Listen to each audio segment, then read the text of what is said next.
নমস্কার বন্ধুরা, তোমরা সবাই কেমন আছো? আশা করি তোমরা সবাই ভালো আছো। মৌসুমীর হেসেল থেকে মৌসুমী, আমিও ভালো আছি। আজকে আমি তোমাদের চিংড়ি মাছ দিয়ে পেঁপের ঘন্ট করে দেখাবো। দেখো, এখানে আমি চিংড়ি মাছ নিয়ে নিয়েছি। চিংড়ি মাছগুলোকে এখনও কাটা হয়নি। আর এখানে একটা পেঁপে নিয়ে নিয়েছি, পেঁপেটাকেও এখনও কাটা হয়নি। আমি তোমাদের সব দেখিয়ে দেবো। দেখো, চিংড়ি মাছগুলোকে ভালো করে আমি কেটে ধুয়ে নুন, হলুদ আর পাতিলেবুর রসটা ব্যবহার করেছি। পাতিলেবুর রসটা প্রতিদিনই আমি বলি পাতিলেবুর রস ব্যবহার করেছি, কারণ হচ্ছে যাদের অ্যালার্জি আছে তারা যদি পাতিলেবুর রস দিয়ে চিংড়ি মাছটাকে ম্যারিনেট করে রাখে মিনিমাম 30 মিনিট, তাহলে অসুবিধা হয় না। আমি এই জন্যই একটু পাতিলেবুর রস দিয়ে নুন, হলুদ দিয়ে মাখিয়ে রেখেছি। আর এখানে আছে পেঁপে। আমি তোমাদের দেখিয়েছিলাম পেঁপেটা গোটা। দেখো আমি কিভাবে পেঁপেটাকে কেটে নিয়েছি। দেখো, ঝিরিঝিরি করে এই মেশিনের সাহায্যে কিন্তু আমি পেঁপেটাকে করে নিয়েছি। আর এখানেও আছে, দেখো এই যে পেঁপে, একটা পেঁপে 4 টুকরো করেছি, করে আমি আবার এই মেশিনের সাহায্যে কিন্তু পেঁপেটাকে আমি ঘষে নিয়েছি।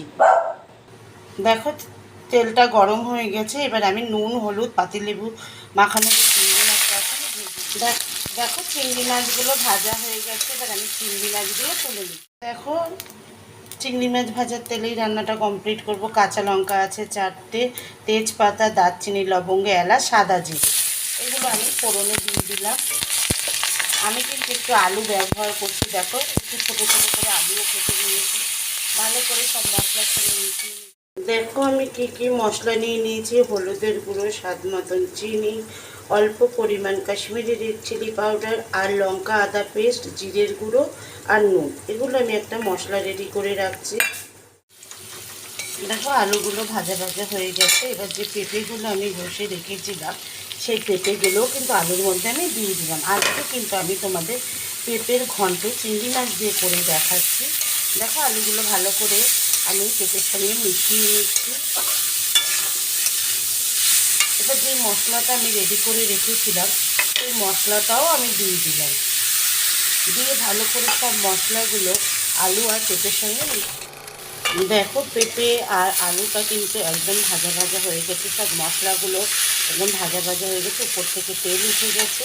এবার যেই মশলার বাটিতে আমি মশলাটা রেডি করেছিলাম সেই মশলার বাটিতে আমি উষ্ণ গরম জল আগে থেকেই করে রেখে দিয়েছি। এবার ভালো করে আমি গরম জলের সঙ্গে পেঁপে আর আলুটাকে মিশিয়ে। দেখো, চিংড়ি মাছটা এই পাত্রের মধ্যে আমি ভেজে রেখেছি। এবার এই চিংড়ি মাছটা এখানে দেখো, আলু পেঁপেটাও অনেকটা সিদ্ধ হয়ে এসছে। এবার চিংড়ি মাছটাও আমি দিয়ে দিলাম।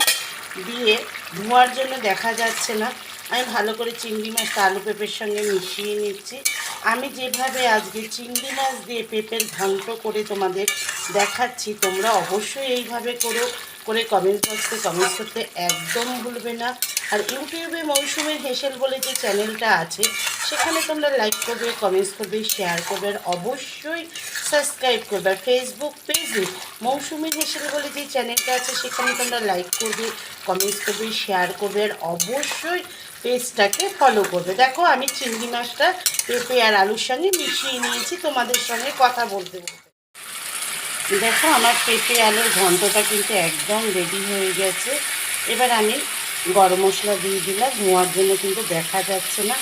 গরম মশলাটা দিয়ে ভালো করে আমি, দেখো, গরম মশলা দিয়ে ভালো করে আমি পেঁপে, চিংড়ি মাছ আলুর সঙ্গে মিশিয়ে নিয়েছি। আজকে কিন্তু আমি তোমাদের চিংড়ি মাছ দিয়ে পেঁপের ঘন্ট করে দেখালাম।